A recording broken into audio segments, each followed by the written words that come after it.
Mdzina la Atate ndi la Mwana ndi la Mzimu Woyera. Amen.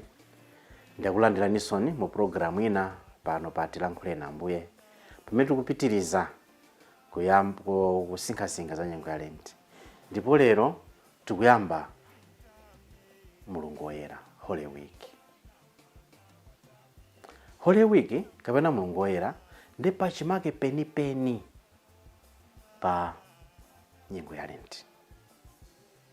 Ndipo tikamakamba za Mulungu Woyera, Holy Week, zochitika za Mulungu Woyera zimatipatsa danga loti kodi kumene ndikuchokerako kulenti kucha pofika lero ndayenda ulendo wa mtundu wanji, kodi ndayendadi ulendo ukayambanso. Choncho tikamba za Holy Week timayamba ndi kanjedza, pamene ife ngati Akhristu timasonkhana mu mpingo kuti tikumbukire kulowa kwa Ambuye Yesu Khristu mu Yerusalemu. Pacha kulowa kumene kwa Ambuye Yesu Khristu ndi kumene Ambuye Yesu Khristu adakafako kuti atipatse chipulumutso. Kulowa kumene kwa Ambuye Yesu Khristu kuti kumbutse kuna kuti inenso tsopano ndayenda ulendo wonse wa Lentiwu, koma Mulungu ndi watsopano ngati mwa mtima wanga, ngati mweni mwa mtima wanga. Mujanena nina tsiku lija kunena kuti solus cum sulo, mmene ndili ndekha ndi yekha, ine ndi Mulungu wanga ndiye ndithu ulendo umene ulowa kati mwa mtima. Ndipo zovala za Passion Sunday, Palm Sunday zimakhala zofira kuyimira m'masautso a Ambuye Yesu, the passion, kuti Ambuye Yesu Khristu zoonadi akukafa chifukwa cha ine, akukhetsa magazi awo, mwazi wawo, chifukwa choti andipulumutse ineyo. Ndi nthawi yolowa mkati kwambiri. Kuti paja zochitika munyengo pa misa imene zimachitika zotani?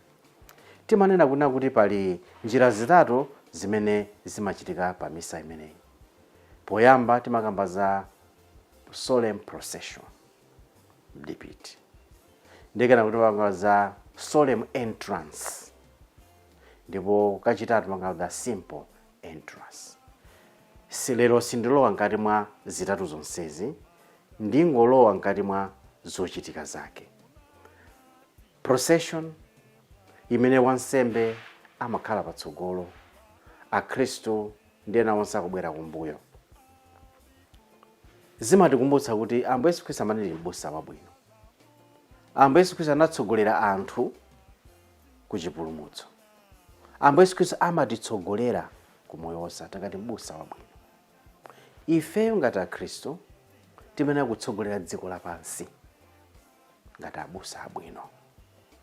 Choncho wansembe akhala patsogolo, wamtanda patsogolo, chimodzi monga timachita nthawi zonse wachomo ndi lubani, wamtanda kenako wansembe, kenako ena onse abwera kumbuyo. Timayenda ulendo umenewu tikuyimba nyimbo zosiyanasiyana. Pamene nyimbo yonena kuti ayesu polowa mu Yerusalemu timayimba pamene tsopano tikulowa mchalichi.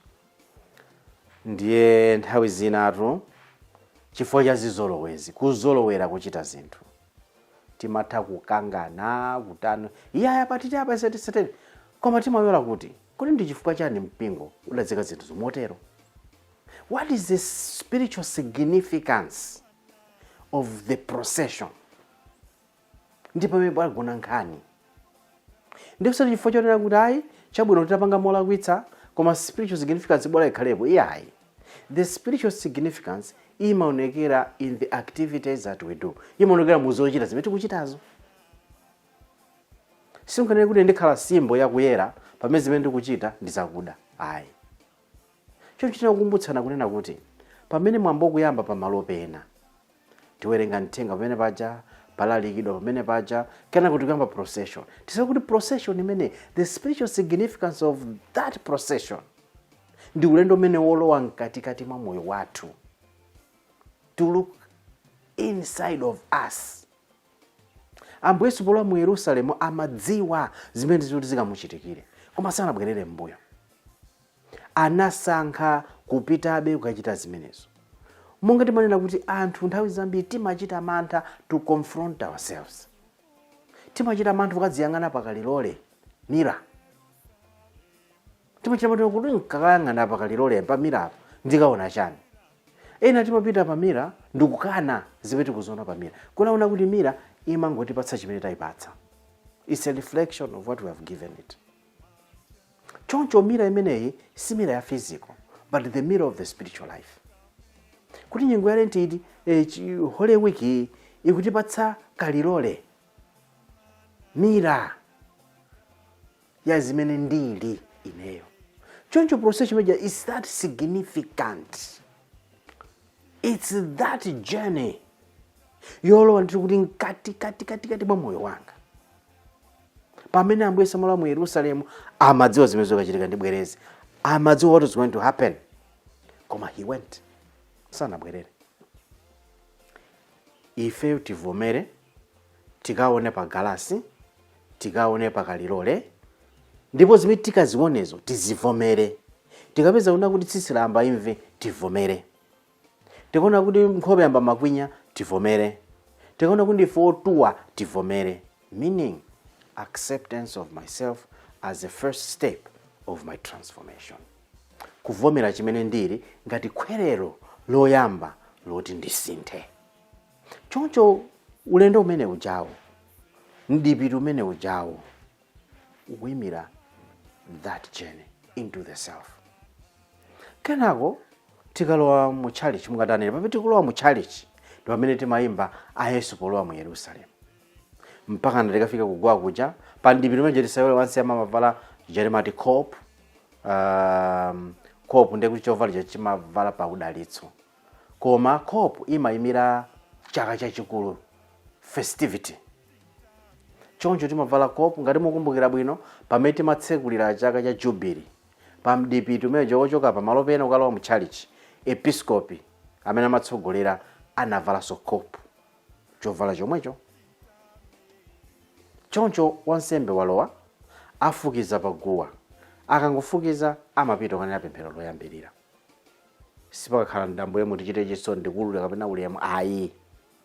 Akangomaliza kufukiza akakhala pa malo pa nsembe, akakhala pa malo powerengera paja, avula kopu, avala chazabo ndikuyamba mwambo wonse. Ndipo akangofukiza timati chombo chathera mompaja chapita.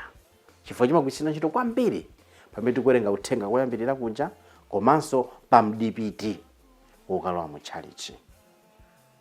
Pambuyo pake timawerenga uthenga wa masautso, the passion narrative. Ndipo passion narrative imatifotokozera zimene Ambuye Yesu Khristu anadutsamo. Imatiuza moyo wa Ambuye Yesu Khristu monga umene unalili. Ndipo imatifotokozera kuti Ambuye Yesu anafa chifukwa chani. Kuyendetsedwa Mose muja ndi kwa Pilato, kwa Kayafa, kwa Anasi, kuzengedwa milandu, zonse zija zimachitika chifukwa chani, inuyo ndine. Tikuzanso kunena kuti ife ngati dziko pamene tipetanso kuzisankho tiyende procession imene. A procession of acknowledgement. Kuvomereza zimene tili ngati mtundu. Ngati mtundu sidachite bwino kuvomera. Kuti pokafika kuzisankhozo tikasankheso bwino. Izi sinkhani zobisa, sizoyepula. Tiyenera kusankha bwino. Amene tamuona kuti uyuyo akhoza kuthandiza dziko lino, kandi amene alipowa, kati kasankha ena, kati kasankha ndani, izo ndi zanu ndi Mulungu wanu. Koma ndikunena kuti tiyenera kuyenda on this journey. Poyenda ulendo umene uwu si ulendo woti tidzinamize, ndi ulendo wovomereza pamene tili. If Malawi is experiencing pain, we have to acknowledge that pain. If Malawi is experiencing disillusionment, tivomere the disillusionment. If Malawi is experiencing a betrayal, tivomere that betrayal. Munga ndanena, be it kumpingo, be it kumudzi kwathu, be it mudziko as politicians, tiyenera kuvomera. So nanisufeso tiende this journey. Komanso ndi journey yomwe imene tikuyenda mu chaka chino chachikulu cha Jubilee. Pilgrims of hope, pilgrimage tikuyenda pa ulendo. And ulendo umene is a journey of purification. Ndi ulendo kuti tikafika kwa Mulungu. Ndiye timanena kuvomera zimene tikukumana nazo. njolinga choti tisinthe. Tikapanda kuvomera tizikhala malo amodzimodzi. Tikapanda kuvomera tizichita zimodzimodzi. Tikapanda kuvomera tikhalabe pompano. Koma tikavomera tiyenda ulendo wopita kutsogolo. Kuti pamene tayamba lero Mulungu noyera. Inuyo ndineyo ngati Akhristu. Inuyo ndineyo ngati anthu okhulupirira Ambuye Yesu Khristu. Kuti spiritual significance yola mu Yerusalemu kwa ineyo kuyimira chani? Ndipo ndichita chani to reap the fruits of this spiritual journey? Ndichita chani kuti ndipeze zaulere za ulendo umenewu olowa mu Mulungu woyera? Unganena kuti nde pachimake time la Lenti ndi Mulungu woyera. Ndi tikamayenda ndikanjedza uja tsiku limeneli. Tikamayenda pa dipito umene ujayo. Zovala zili zofira kuyimira magazi a Ambuye Yesu Khristu. Tikawerenga uthenga umenewu zitibaye mu mtima mwathu. Tione kuti kodi ulendo umenewu ndi uyenda bwanji, wolowa mkati mwa moyo wanga. M'dzina la Atate ndi la Mwana ndi la Mzimu Woyera. Amen.